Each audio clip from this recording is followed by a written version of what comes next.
Hey y'all, welcome back to Messing with Mopars. I'll try to keep my hand out of the camera zone. It's hard to do. Anyhow, little tutorial. We just got back from BC Drag and Drive event. That was right there, BC Dragit Challenge 2020, first one. So we took the Super B. Old girl ran like a champ. It was awesome. It started to heat up a little bit, so I just took the hood off, just road killed it, threw it up on the trailer, you know, that kind of stuff, and it worked fine. It was up about 230. The gauge isn't reading properly, but still, I was a little nervous about it. Gauge is about 15 degrees out, but you never know. So that being said, once I took the hood off, it ran at 195 to 210, and that was it. That's all. No more, no less. Once I figured out how to operate my frickin' brake and my accelerator, she was a torque monster. I'll tell you what. She ran a 760 best time, 95.63 miles an hour, and it was rolling. It was rolling. So I think that equates to like a 1187 at about 115 miles an hour. I'm not sure. We're going to go to the Mopac drags tonight out in Mission. Check it out. Do a couple of hits. I'm just going to do a little maintenance on it here. Tighten up a few things. Poor old girl. She 456 in the ass end, and it is 95 kilometers an hour at 3,500 RPM, and it's loud. It's loud in there. But hey, my wife loved it. I loved it. It was great.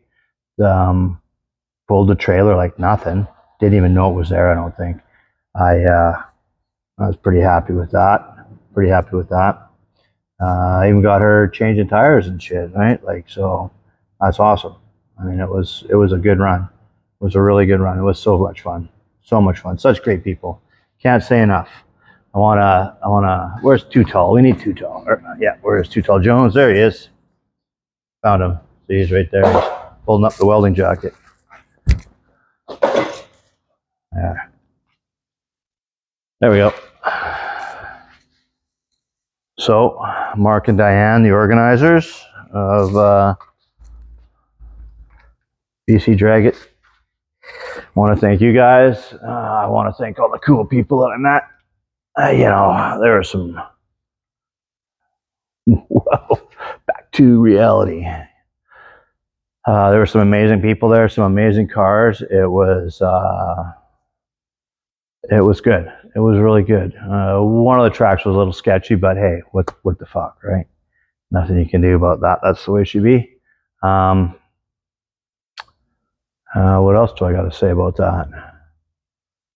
There was only 2 Mopars there. Mine and a little A-body. Green. Pat, I can't remember his name right off the top of my head, but yeah, he just threw it together. He was building a wicked D100 turbo Hemi truck that he was this close to getting her done, and something happened, and that was that. So such is life. Part of racing, right?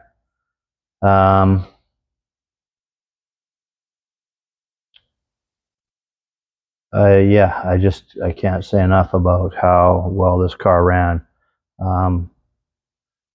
You know, I'm gonna have to go through the valve train a little bit here in a while.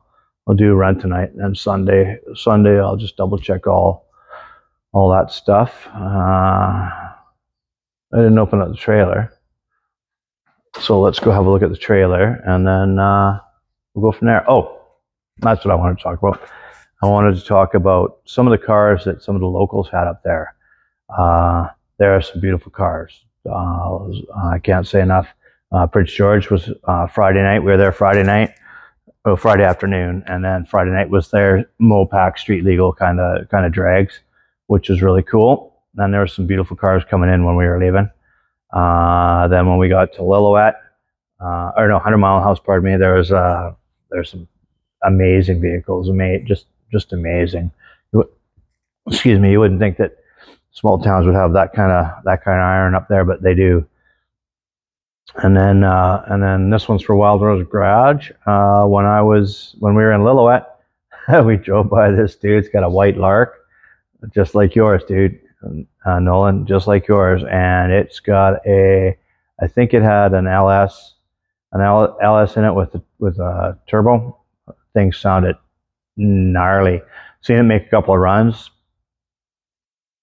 A force to be reckoned with on that for sure. So it had a Cadillac engine in it, and the guy swapped it out. That's as much as I know on it. I got a video of it. Running. I didn't get one while it was on the track. I was busy. There's so much stuff to do, and my wife was helping out, and so we didn't get hardly any video done when we were out and about.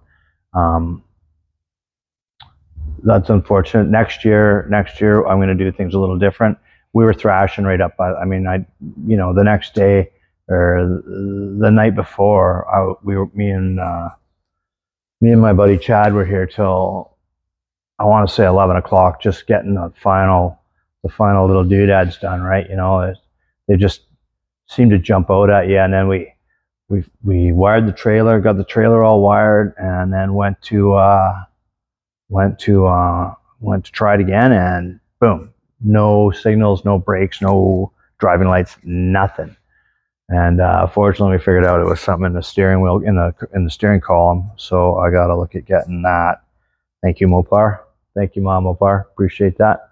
Oh yeah. So let's go walk out here. I'll take Too Tall with me, and we're gonna go out here, and we're gonna have a look at my trailer.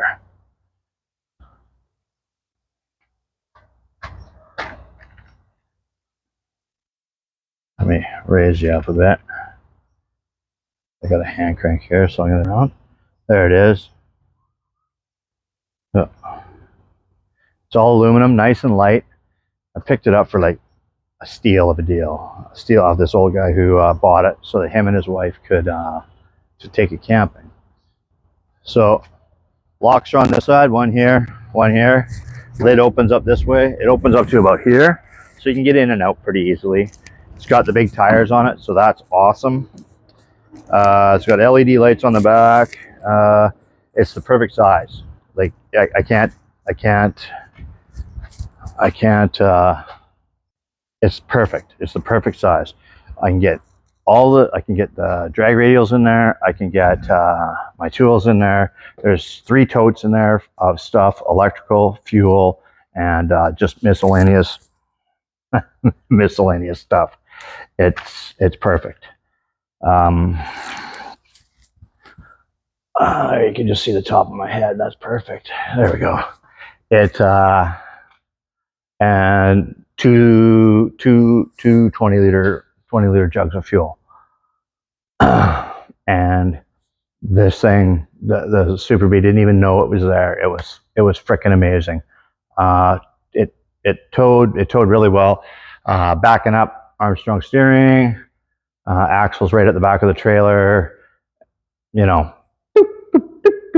So anyhow, I figured it out. It's not a big deal. It is what it is.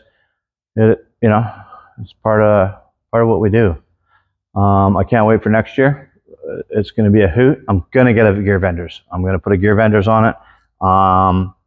Just to get that down, I could tell. I don't even want to look at my credit card for fuel, but I'm going to say every little town I put at least $100 in. So I'm going to say probably pretty close to $1,200 in fuel.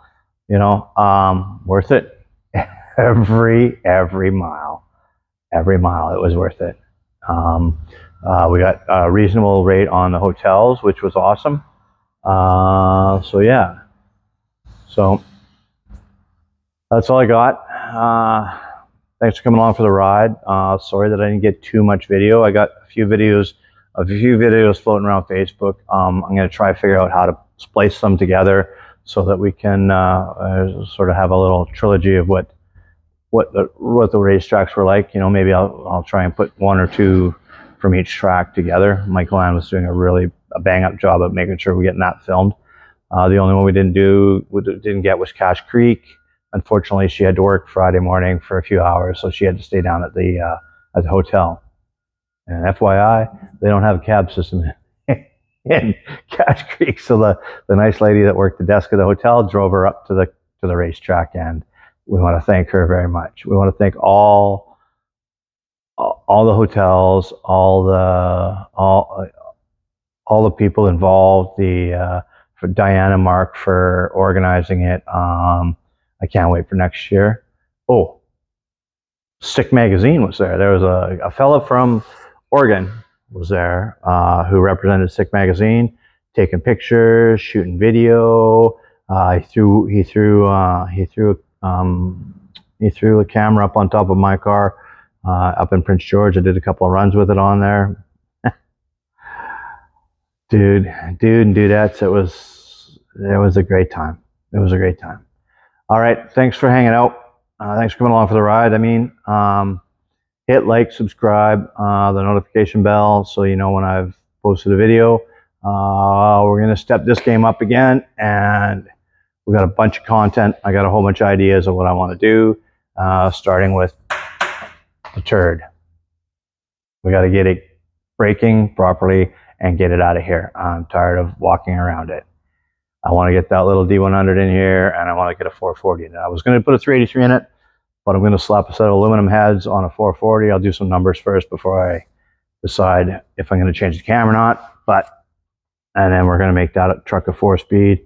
And we got a bunch of work to do. Not only that, we're going to be finishing off the 66 in the next week or two here. We're going to do some thrashing on that and get that thing ready to roll. I want to drive that before September. That's my goal. All right. See y'all later.